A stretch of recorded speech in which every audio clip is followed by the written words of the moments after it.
hati-hati. Iya. Kita ini juga orang Kristen. Oh betul Iya. betul. Kita ini orang Kristen. Bedanya nanti Kristen Katolik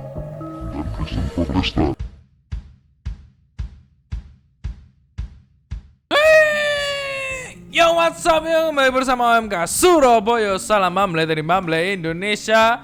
Ya kembali lagi bersama Jaim Jagongan Iman. Bukan jaga image, tapi jaga iman dan jaga imun. Ya bersama rekan saya Yadi Gragal dan teman saya Sinyo Rungkut. Saya Yudi Cibadian. Ya hari ini di Jaim ini kita dapat endorse banyak sekali. Oh, endorse dulu apa berita baik dulu ini? Endorse dulu. Endorse-nya dari Pempek Mbah siapa? Mamasen. Jadi ada pempek, ada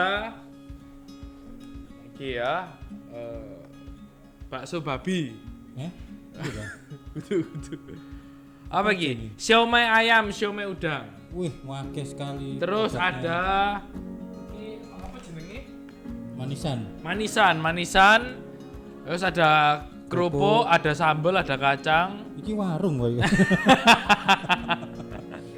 Tapi ini produknya Mama Sen ini mamanya Sen. Jadi dia yang ada anaknya yang berkebutuhan khusus cerebral palsy. Salam buat Mama Sen. Semoga Semangat terus. betul, semoga dagangannya laris. Mari.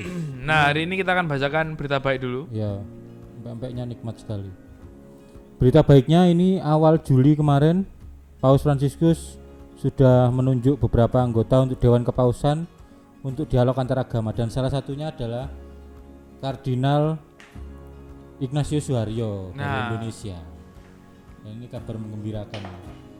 Karena kenapa Kardinal Suharyo yang dipilih ya? Karena Indonesia itu lintas agamanya ya paling kuat lah, wong negara muslim terbesar. Masuk negara muslim terbesar. Terbesar di dunia nomor 1. Wih, Jumlah pemeluk muslim terbesar kan Indonesia. dan masih bisa berhidup berdampingan dengan Dan agama-agama. berdampingan dengan agama. Mantap. Itu. Jadi melegakan karena nanti ya Kardinal Suharyo ya akan membawa isu-isu penting di Indonesia untuk dibawa ke dewan itu untuk dibicarakan, Betul. dan nanti ya akan menghasilkan beberapa dokumen penting untuk dialog lintas agama. Mantap. Salam kenal Kardinal Suharyo. Mantap. Siapa tahu mungkin bisa diundang ke sini ya. Oh iya. Saya jelas kenal sama Kardinal Suharyo. Kardinal ya. Kardinalnya nggak kenal sama kita. Nah, hari ini kita kedatangan narasumber yang berbeda dari biasanya.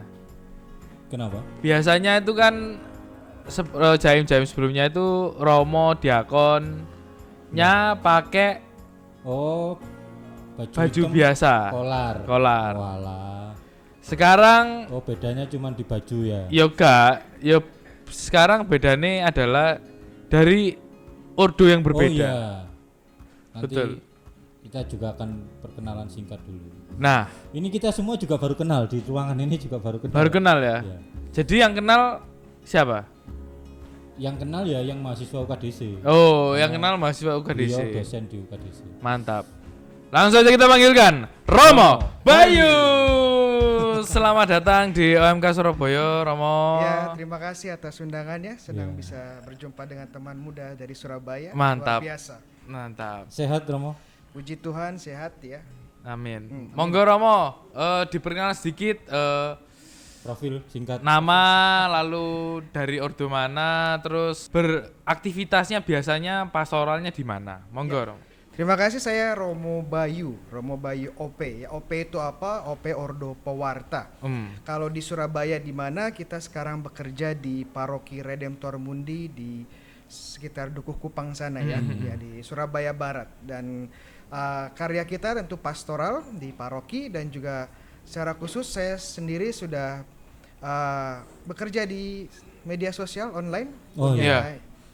channel juga YouTube. Nah, itu.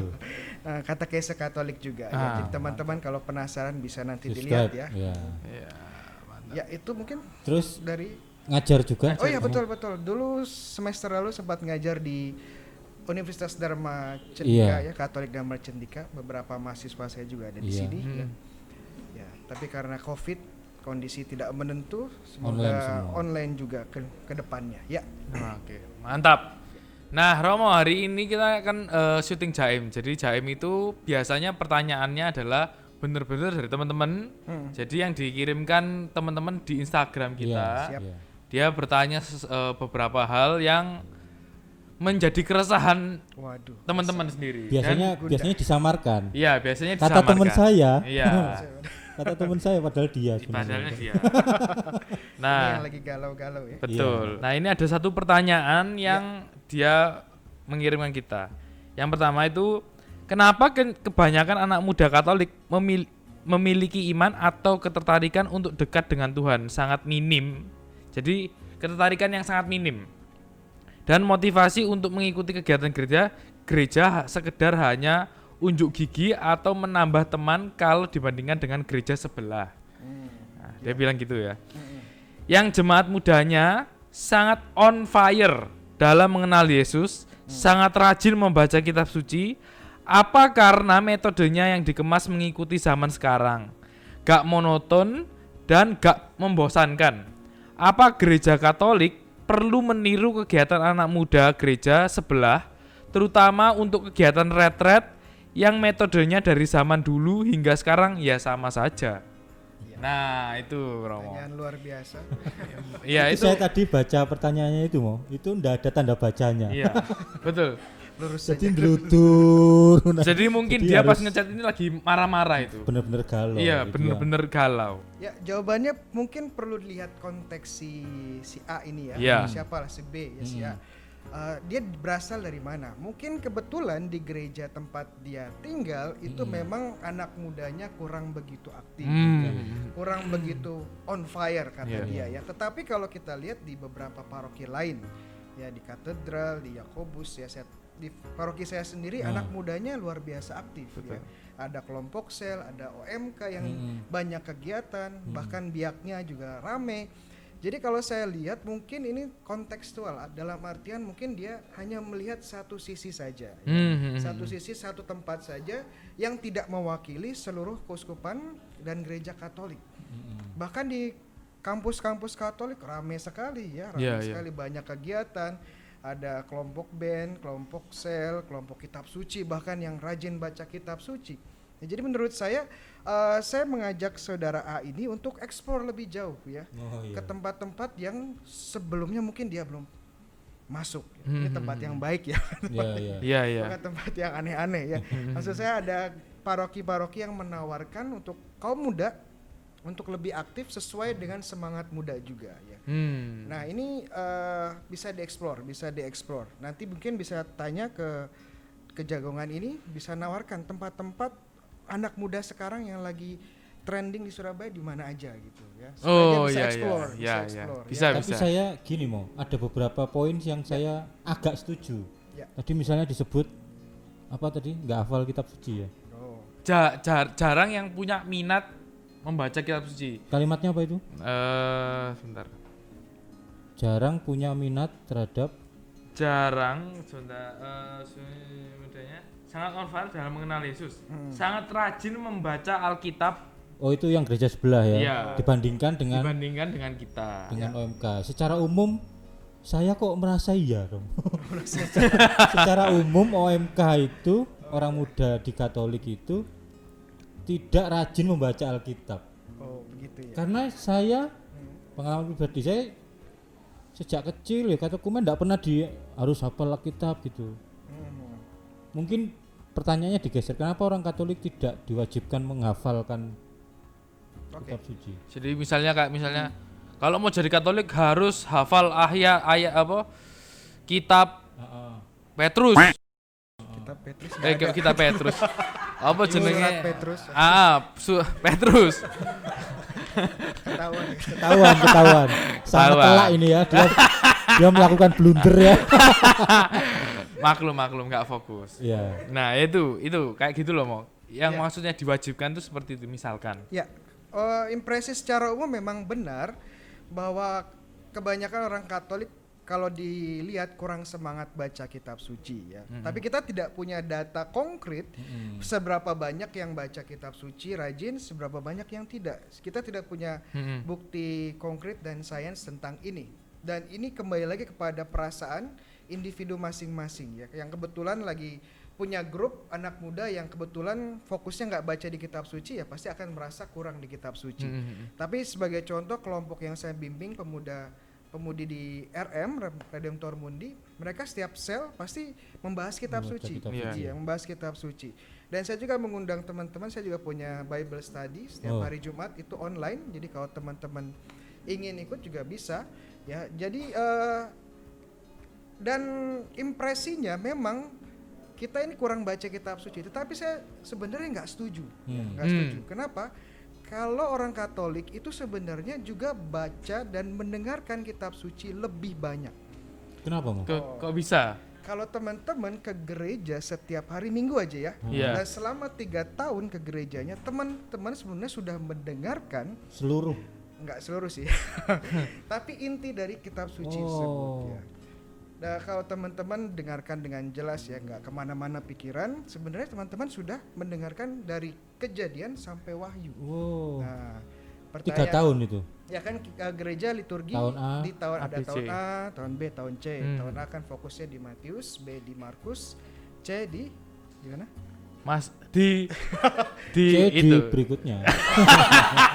Pasti habis Matius berikutnya pasti ada. Lukas ya. Nah, itu. Nah, Luka. Ketahuan ya. Iya.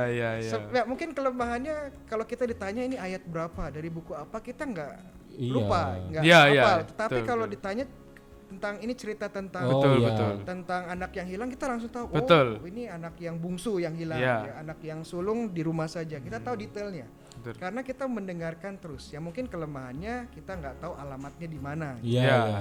Tapi ceritanya posisinya di mana kita tahu. Konteks Karena- ceritanya kita bisa nyambung gitu ya. Iya. Betul. Karena ini berbeda dengan gereja tetangga. Kalau teman-teman ke gereja tetangga, ya gereja sebelah, bacaannya kebanyakan itu ditentukan oleh pendetanya, ya. Oh, iya, Dan iya. kadang-kadang ada tendensi mengulang yang bacaan yang sama, teks yang sama, karena memang mungkin pendeta A atau pendeta B memang sudah terbiasa dengan teks ini, lebih gampang khotbahnya.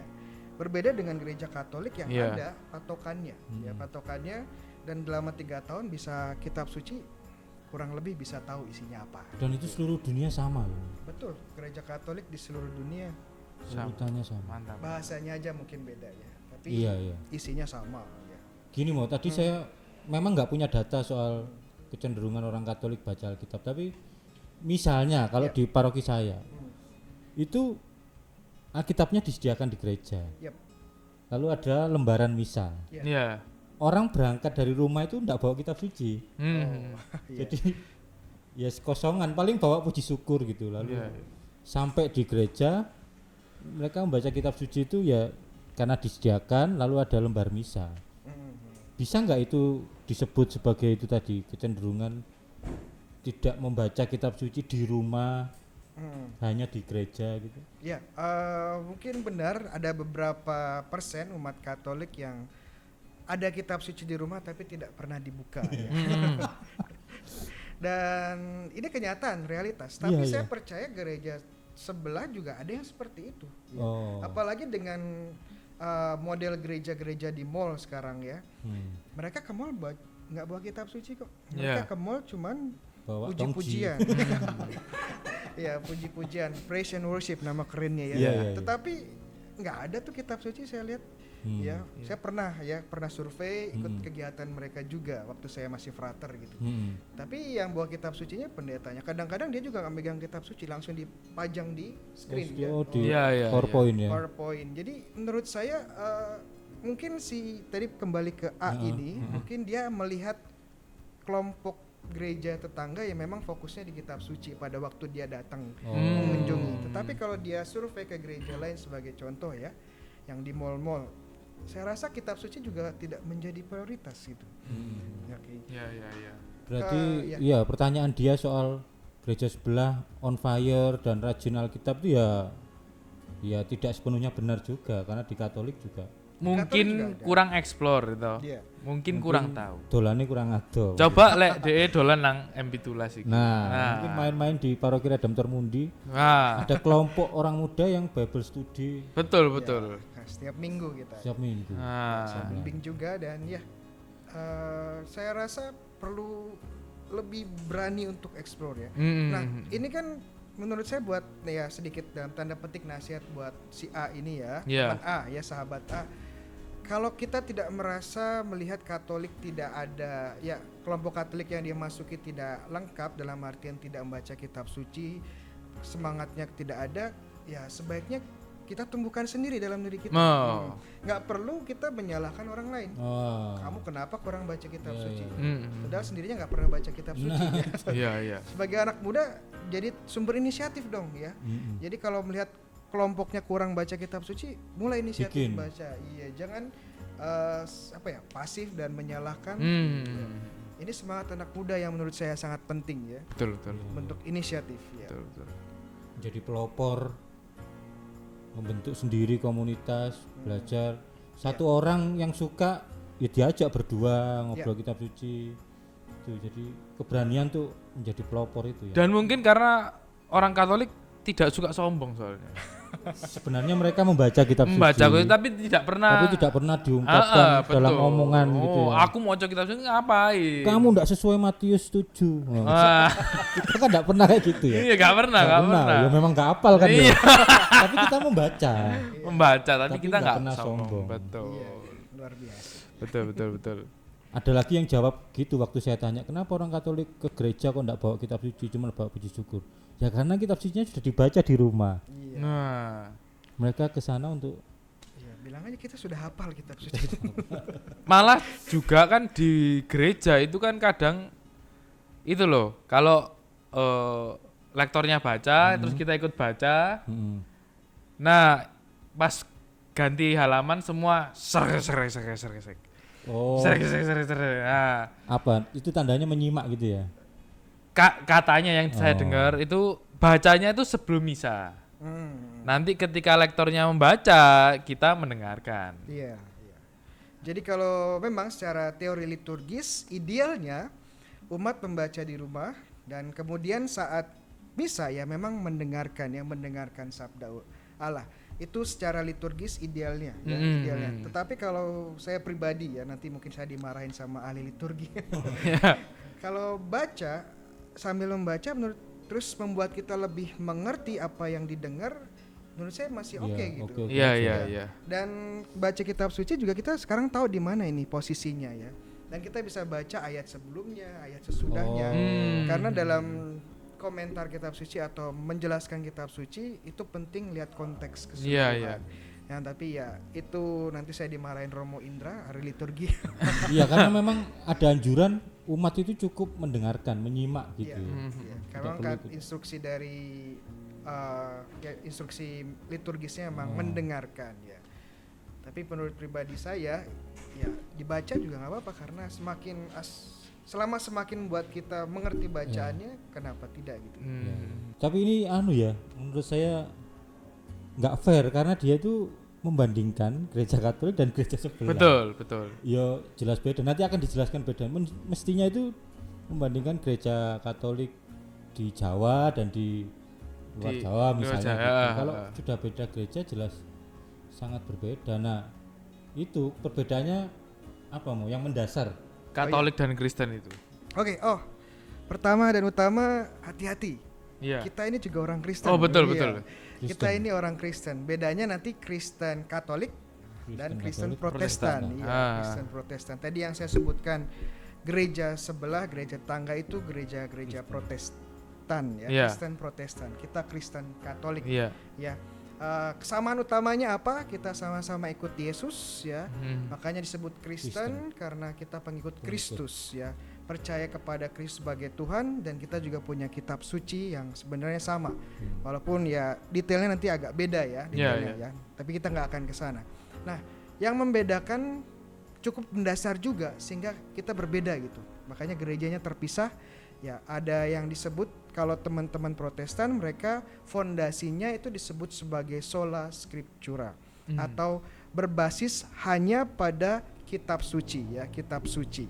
Sedangkan gereja Katolik tidak mengakui sola scriptura ya. Kita mengakui apa yang disebut sebagai sola verbo Dei, hanya sabda Allah. Nah, sabda Allah itu apa atau siapa?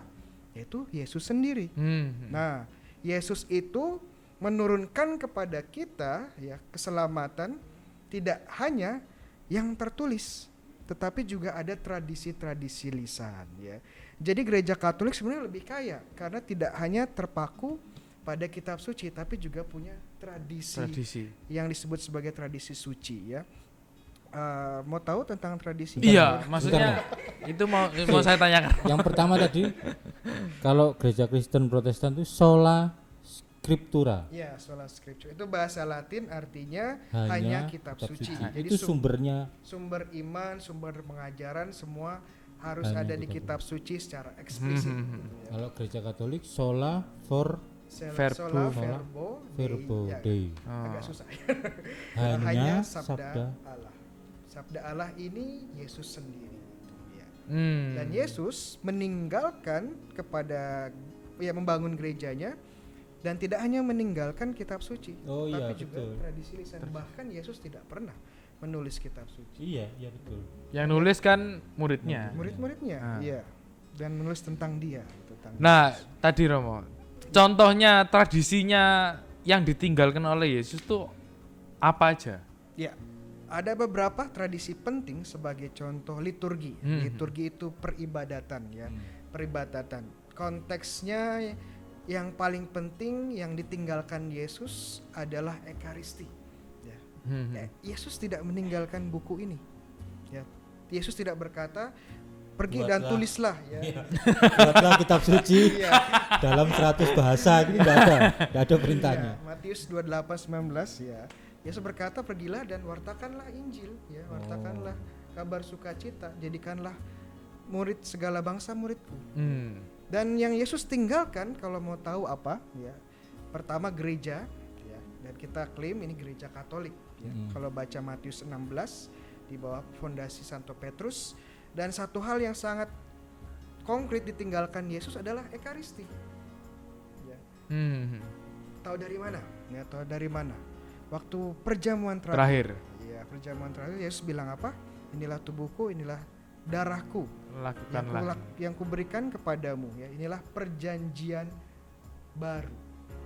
Kalau kita dengar kata perjanjian baru, yang keluar pertama kali di pikiran apa? Berarti ada kitab suci. Oh ya, ini dulu. Oh iya. Benar ada Miki repot ya Miki. Perjanjian lama betul. Nanti tapi kesini. Kalau kita mendengar kata perjanjian baru, yang pertama keluar kan 27 buku ya, yang betul. di kitab suci. Tetapi saat Yesus mengatakan perjanjian baru, dia tidak menyebut 27 buku ini. Dia merujuk pada yang namanya Ekaristi. Dan ini yang ditinggalkan kepada murid. Lakukanlah ini demi mengenangkan aku. Jadi yang ditinggalkan salah satunya Ekaristi. Dan sampai sekarang 2000 tahun gereja yang didirikan Yesus tetap merayakan Ekaristi sesuai perintah Yesus sendiri ya. Ini salah satu tradisi. Tentunya adalah ada tradisi defusi, itu juga termasuk tradisi kitab suci, tradisi tertulis, ada juga tradisi lisan seperti liturgi ya, seperti saya contoh tadi. Tetapi ada juga yang disebut sebagai magisterium. Kayak magisterium itu apa? Magisterium dari kata magister Latin artinya guru. Jadi gereja yang mengajar. Jadi ini sebagai otoritas gereja untuk mengajar tentang iman dan moral ya. Dan tugas ini diberikan kepada para rasul yang kemudian diganti oleh para uskup-uskup. Ya, uskup itu penerus para rasul ya. Nah, penting sekali magisterium atau para uskup ini sangat penting ya. Kenapa? Karena kalau hanya ditinggalkan dengan kitab suci, bahayanya apa? Setiap orang bisa menafsirkan beda-beda dan makanya gereja tetangga itu sebenarnya banyak denominasi namanya. Gereja-gereja kecil lagi. Ya. Karena setiap orang yang baca kitab suci merasa terinspirasi interpretasi, bikin sendiri. bikin sendiri Menafsirkan, gereja. Setiap pendeta punya tafsiran apa, bikin Bikin gereja sendiri. Iya, Berbeda iya. dengan kita punya magisterium yang mengatakan, ini interpretasinya yang betul seperti ini. Jadi jangan sampai keluar dari situ. Itu boleh dibantah enggak itu? Ada yang tingkatnya tidak bisa dibantah. Kalau kita bantah ya kita Yang keluar. dogma itu ya. Iya, nanti ada tingkatannya, ada dogma, doktrin, ada opini teologis. Ya. Biasanya magisterium di level dogma paling tinggi, pengajaran paling tinggi. Ya. Pusing. Sudah mulai pusing ini ya. Kalau yang dogma itu enggak bisa dibantah. Itu sudah Enggak boleh dipertanyakan juga. diperdalam boleh. Ya awalnya kan dipertanyakan, Dipertanyakan, diajak tapi untuk diperdalam. untuk Iya. mencari lebih dalam. Untuk mencari lebih dalam. Makanya kuliah teologi. Tadi kan ada tradisi yang Mm. diturunkan oleh Tuhan Yesus Iya. sendiri. Tapi kan ada namanya tradisi itu kan setahu saya kan jarang yang dirubah misalkan begitu. Nah, tapi kan ada tradisi yang dirubah. Contoh seperti apa? Waktu itu dulu katanya saya nggak pernah merasakan zaman itu. Romo madep ke membelakangi umat. membelakangi umat, Ya. sekarang menghadap umat. Menghadap Nah, umat. itu kan berarti kan perubahan tradisi toh. Ya. Ya. Nah, itu kalau gitu dasarnya bagaimana? Jadi ada tradisi-tradisi yang bisa dirubah, ya, tapi ada juga tradisi-tradisi fundamental ya yang basic yang nggak bisa dirubah. Ya. Kalau kita lihat kitab suci, saya kasih contoh satu kitab suci ya. Di Kisah Para Rasul, ya Kisah Para Rasul. Enggak ada tandanya ini kitab sucinya. Ini lama ini ya. Iya, cukup lama. Oh, ini bahasa Jawa ya.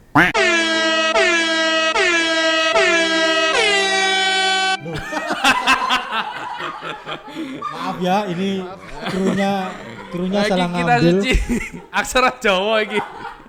Enggak apa, saya hafal kok. Jadi jadi kalau kitab suci Kisah Para Rasul 20 ayat 7 ya. Dikatakan bahwa Petrus merayakan perjamuan Tuhan, Iya. nama lain dari Ekaristi. Dan bagian elemen paling penting dari perjamuan Tuhan yang dirayakan Paulus dengan umat di Efesus ini adalah pertama sabda, ibadat sabda, dan kedua adalah ibadat Ekaristi. Ya, kitab suci tidak menentukan harus kemana posisinya ya. Ini kemudian tradisi yang mengalir ya, yang mengalir sesuai dengan perkembangan teologi ya, perkembangan interpretasi, tetapi fundamental dasar seperti ibadat sabda dan Ekaristi harus ada terus. Iya, Kalau mau jadi misa, dua-dua ini harus ada. harus ada. Entah romonya menghadap kemana. Ya. Oh. Misalkan enggak menghadap ke bawah. Enggak Tiarap lucu ya. kan. Nanti mungkin ada yang lebih ahli tentang liturgi ya, sejarah Iya, iya. liturgi. Tapi secara biblis itu dasarnya, ada dasar yang tidak bisa hilang. Oh. Tradisi yang tidak bisa hilang. Tapi ada tradisi yang mengikuti perkembangan teologi, perkembangan intelektual ya. Jadi gereja juga berkembang. Iya, iya, iya. Gereja terus berkembang dan ini tanda baik bahwa kita hidup. Ecclesia Semper Reformanda. Wes. Terjemah Iki tak hafalno setahun iki. Gereja selalu memperbarui diri. betul. Itu Nah. karena kita hidup. Iya, iya. Itu tandanya hidup Ya, berkembang. kalau kita terus berpegang pada yang 2000 tidak tahun. fundamental ya, Iya, yang iya, tidak iya. fundamental ya Betul, betul. mati, ya, mati. Jadi ini luar biasanya gereja ya. Iya, Di iya. sana ada yang bisa dirubah, ada yang tidak. Sama seperti ya institusi-institusi lain ya. Iya, iya. Negara Indonesia kalau UU Undang-Undang Dasar 45 dirubah semua, kita berubah negara. Betul, betul. Makanya dasar tidak bisa dirubah ya. Tapi Hanya referendum Ya referendum ya. 4 kali tapi dasarnya tetap enggak. Dasarnya tetap bisa. NKRI tetap di situ. Betul. ya. Pancasila tetap di situ. Sama dengan Gereja Katolik ya. Ada fundamental yang tidak bisa dirubah. Berarti itu tadi ya perbedaan mendasar utamanya itu di 3 pilar itu ya. Kalau di gereja Kristen itu hanya sumber utamanya kitab suci. Kalau di gereja Katolik ada kitab suci, tradisi dan magisterium. nah, Nah, sekarang yang mau kita bicarakan ini yang tradisi ini. tradisi. Tadi tradisi apa? Ada devosi, ada apa aja Rom? Ya, tradisi yang paling besar adalah liturgi ya, Iya. yang diturunkan liturgi ya, termasuk 7 sakramen, terus ibadat harian, kemudian juga bentuk-bentuk dogma atau ajaran gereja yang tidak secara eksplisit muncul di kitab suci. Ini juga termasuk tradisi lisan. Apa itu? Sebagai contoh ya, ajaran Maria ya, tentang Maria kebanyakan tidak eksplisit di sini sebagai Maria diangkat ke surga. Itu ajaran penting gereja Katolik, tetapi tidak eksplisit di sini. Tapi ada. Harus diselami dulu baru ada. Tidak. Yang saya ingat tuh dogma dogma Maria Perawan Suci. Ya, itu termasuk. Jadi dogma tentang Maria ada 4. Ya, Maria Bunda Allah, Maria Perawan Abadi atau selalu perawan, Maria Maria Immaculata, Maria dikandung tanpa nada dosa, dan Maria diangkat ke surga. Ya, ini bisa topik berikutnya. Itu tidak dijelaskan secara terang di kitab suci. Ada yang secara eksplisit, tapi ada yang tidak begitu eksplisit. Ya, harus dijelajahi dulu ya. Dijelajahi. Makanya ini kekuatan tradisi di situ masuknya ya. Kemampuan untuk menjelajahi kitab suci. Nah, karena gereja sudah 2000 tahun dan ada beberapa tradisi yang tidak boleh dirubah, maka kan kita sudah memasuki 2020. Nah, mau kemana nih pertanyaannya? Kayaknya bulat-bulat ini kayaknya ya. Bulat-bulat kayak perempatan gedangan. Kadang kayak intinya ini. Kadang tradisi itu bagi kami kaum muda itu membosankan. Ya, contoh tradisi tradisi Surabaya apa? Oh, tradisi budaya Jawa. Iya, budaya Jawa. Ya iku Jawa Timur itu tari remo. Itu kan mulia luhur loh maksudnya, tapi ada nonton ya males. Iya. Ya wis, karena sejak kecil 17-an nonton iku terus kan, tapi tetap selalu ada. Betul. Dan yang melakukannya ya dengan sepenuh hati ngono. Tapi kan sih nonton biasanya. Nah, karena tradisi itu dianggap bagi kaum muda itu membosankan. Nah, ada pertanyaan dari teman-teman ini yang ngomong bahwa kenapa sih kok kita tuh gak ngikuti gereja sebelah aja? Kan toh lebih seru. Toh mungkin banyak orang yang kalau katanya orang Islam itu dapat hidayah. Dapat hidayah di gereja sebelah. Nah, tapi itu di episode selanjutnya. Iya gak sih? Mantap gak? Mau perjanjiannya kurang mantep mungkin. Ya, nanti pertanyaan itu kita lanjutkan di episode berikutnya. Yang ini di closing dulu dengan kesimpulan aja. Nah, kesimpulannya apa, Romo? Kesimpulannya kayaknya yang tadi itu ya. Pertama, ya gereja kita sebenarnya sangat kaya ya. Kalau teman-teman secara emosional, secara pribadi tertarik dengan yang penuh semangat, anak muda yang penuh semangat, kita ada. Kalau tertarik dengan tergerak untuk mengikuti yang rajin baca kitab suci, sebenarnya kita juga ada ya. Dan gereja kita sangat kaya. Kenapa? Karena kita sudah 2000 tahun. Banyak sekali kekayaan yang menjadi bagian dari tradisi Katolik ya. Dan saya mengajak teman yang tadi untuk explore ya. Itu pertama. Kedua, kalau sebagai orang muda Katolik tantangannya adalah to be proaktif ya. Menjadi proaktif. Kalau misalnya di paroki, di komunitas ada yang kurang baca kitab suci dan kita merasa itu perlu, kenapa kita nggak mulai? Daripada sekedar menggerutu ya, sekedar mencari hidayah tempat lain gitu.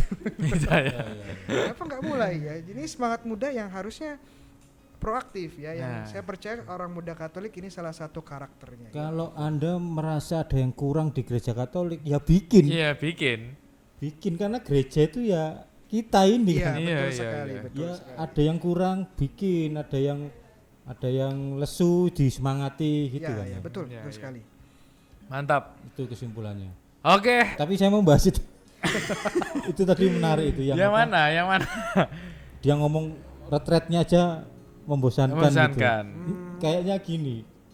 Saya pernah dengar dari teman saya bilang kalau di Katolik itu isinya bagus, kemasannya jelek. Nah, kalau di gereja sebelah itu isinya biasa-biasa, cenderung nggak ada isinya, tapi kemasannya itu Bagus, Wah, seru. wis sound system, lighting yang berapa watt itu yang dep tapi nah kalau di gereja Katolik itu ya gitu. Membosankan, lalu bikin ngantuk, tapi dalam sekali. Contohnya ya retret itu. Retretnya orang Katolik itu sejak tahun 80-an tuh mesti retret SMP SMA ya. Iya. Itu sama terus mulai tahun 80-an sampai sekarang mesti sesi pertama adalah Who Am I. Bener ya, semua merasakan. Retret di mana itu? Iya, di sekolah-sekolah. Iya. Pokoknya sesi pertama selalu Who Am Am I. I. Terus nanti malam pertama itu ada frater main gitar instrumen gitu. Terus suaranya di berat-beratno. Ingatlah orang tuamu. Wah, itu polanya begitu terus sejak tahun. Iya. Ya Ya, apa namanya? Kemasannya nggak terlalu bagus tapi isinya apa? Tapi itu kita bahas di episode selanjutnya. Oke, itu aja teman-teman. Terima kasih sudah nonton video kita. Jangan lupa juga subscribe, like, and share. Untuk materi-materi yang kita bicarakan silahkan komen di channel kita atau di Instagram kita di @OMK Surabaya. Terima kasih juga Romo Bayu udah mau sharing ke OMK Surabaya. Oke, itu aja teman-teman. Terima kasih, semoga bermanfaat dan sampai jumpa. Jaim, jagongan iman, bukan jaga image, Tapi jaga iman. dan jaga imun. Sampai jumpa. Yo Sobat Bumble Indonesia, jangan lupa subscribe, like, and share OMK Surabaya. Kenapa? Karena kita adalah channel Katolik paling lucu Dunia. sa dunia. Subscribe follow Dewi.